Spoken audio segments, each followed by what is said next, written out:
નમસ્કાર.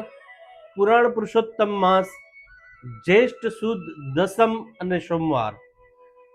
દસમના દિવસે શેનું દાન કરવું જોઈએ અને કયા મંત્રના જાપ કરવા જોઈએ અને એનાથી શું ફળની પ્રાપ્તિ થાય?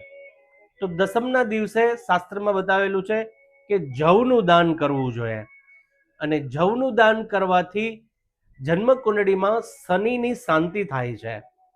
આ દિવસે જવનું દાન કરવું અને સોમવાર પણ છે તો સોમવારના હિસાબે ચોખાનું દાન પણ આપ કરી શકો. અને આ દિવસે પુણ્યની પ્રાપ્તિ કરવા માટે અને શનિની શાંતિ માટે ઓમ યમાય નમઃ વિષ્ણુ સહસ્ત્રનો આ નામ મંત્ર છે. વિષ્ણુ સહસ્ત્ર પાઠની અંદર દર્શાવેલું છે. ઓમ યમાય નમઃ આ મંત્રનો 108 વખત જપ કરવાથી શનિની શાંતિ થશે અને પુરાણ પુરુષોત્તમ માસમાં અધિકમાં અધિક કાર્ય કરવાથી, મંત્ર જાપ કરવાથી અધિક લાભ થશે. અસ્તુ. જય શ્રી કૃષ્ણ.